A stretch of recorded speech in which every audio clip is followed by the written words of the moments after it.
Hey guys, welcome to the Liberal Hive Mind. They really don't get it. You know it's normal behavior? Trying something over and over again, realizing it's not working, and changing course. That's what normal people do. You know what insane people do? The same thing over and over again, expecting different results. Well, by that definition, this administration is completely frickin' off the rocker insane. We've been covering this whole Bidenomics story for a while. I think it's pretty much been at the headline. The economy obviously is the most important issue in really any election. Joe Biden obviously is completely underwater on that specific topic. And well, I think what people are hoping for, I think what most people are looking for is a little bit of acknowledgement when it comes to culpability, personal responsibility, government policy specifically, aka government spending, and a little bit of a backtrack or a little bit of a conversation at least on balancing the budget, common sense monetary policy. But what do we get from these clowns? And specifically what I mean by clowns are Biden administration officials and the clowns in the media. We get a whole bunch of copium, a whole bunch of propaganda signaling that they simply don't get it. They still don't get it. They are still singing the tune that they've done a fantastic job and that actually they deserve credit. Wait till you guys see this. We got some stuff to get into, so let's roll the tape. All right, folks, so this morning I tune in to CBS News. Face the Nation with Joe Biden's budget director, Shalanda Young. It started off by laying the groundwork. Well, kind of. Take a look.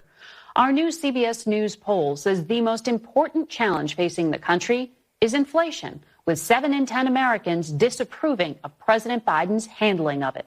Next, immigration at the border. And that issue is keeping a foreign aid package with badly needed support for Ukraine and aid to Israel tied up in Congress. The state of democracy is the third biggest problem in the eyes of Americans. And rounding out the top 4, gun violence. Another problem for which there seems to be little solution or political appetite for legislation that might help fix it.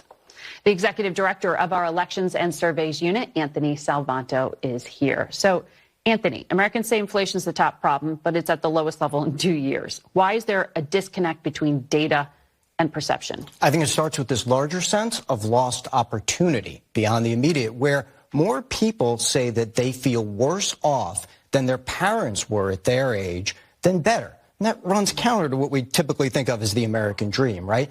And it's especially true for millennials, for Gen Xers, for people in that age range where they're in the prime of their working. Laying the groundwork while also pushing Joe Biden talking points. Did you notice the narrative that she was attempting to set? Inflation still the #1 concern for Americans. Joe Biden is underwater despite the fact that it seems as though inflation is tempered down. It seems as though his best case scenario, but the people are still confused, huh? I'm so confused. These absolute monumental morons. Inflation is down 1.5 years after the price of literally everything went over pretty much 100+%. Why is Joe Biden not getting credit for inflation coming down? Well, maybe because Joe Biden is part of the core issue that caused inflation to go up 100% in the first place. We had 1 month where inflation year over year was up 9% in a single month. Add that up with all the other months. We are now poorer and much less off. We are struggling. And so, yeah, just because inflation now goes down to, 3 to 4%, doesn't mean Joe Biden gets credit. That's like somebody coming with a giant dump truck full of frickin' cow manure, dumping it on your front lawn, making your house smell like frickin' manure for 12 months straight until it's all absorbed by the ground. And then they come back 1.5 years later, you have lush grass, it's looking okay. And they say, well, look, in the end, I did a solid for you, huh? In the end, it all worked out. You left me with shit on my lawn, unable to sleep, waking up to the smell of freaking cow manure for over 1 year, and now I'm supposed to say thank you? In fact, actually, now what you want is to increase my taxes, so now I'm supposed to pay you more money after you made me poorer. Even worse, on top of all of that, now they expect you to go vote for them and put them back in office because they did such a stellar job. They don't get it. Well, it's not that they don't get it, they purposely don't get it. They'd rather play politics, they'd rather play stupid and ignorant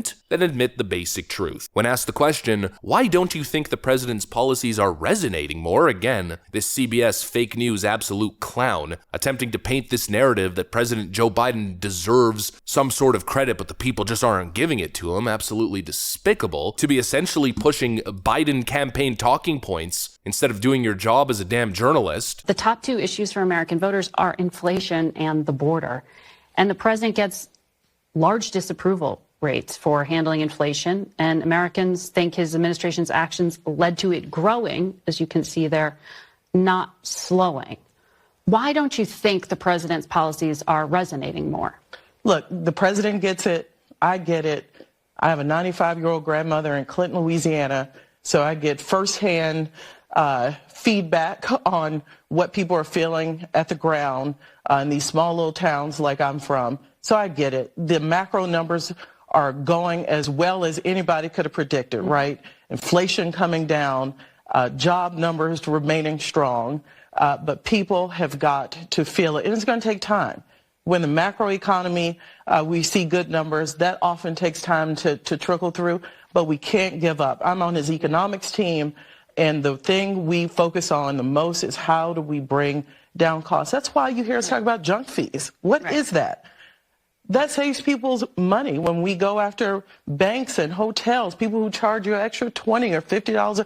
But everything supermarket prices up 2% versus, but last everything year, we can do, we cannot leave any stone unturned to make sure people are paying less. And again, nonstop copium, nonstop copium. The idea that Biden administration officials get to schedule these interviews with the media and simply get away with these lies is unthinkable. It's unimaginable. There's no pushback. She's essentially painting this narrative that they're doing a great job and that all the macro signs are proving that Bidenomics is working and that it's just going to take a little bit of time for things to clean up. Again, you don't get to do that. Even if that is true, how is there no legitimate pushback on that talking point suggesting, well, we're kind of in this position to begin with because of your government spending, because of your government stimulus, and refusal to return back to pre-COVID spending or at least close to pre-COVID spending? There's no challenge on that. They're just allowed to make that talking point for all the normie NPCs to swallow up, and it's just so incredibly frustrating. Things are going to get better, they say. Yeah, well, obviously things are going to get better, but they're worse because of you. Again, you don't get to come to my house, clog the toilet bowl, try to flush it 15 times, cause a total water catastrophe, then mop it up and say, well, hey, floors are looking pretty squeaky clean and shiny, huh? My response is, get the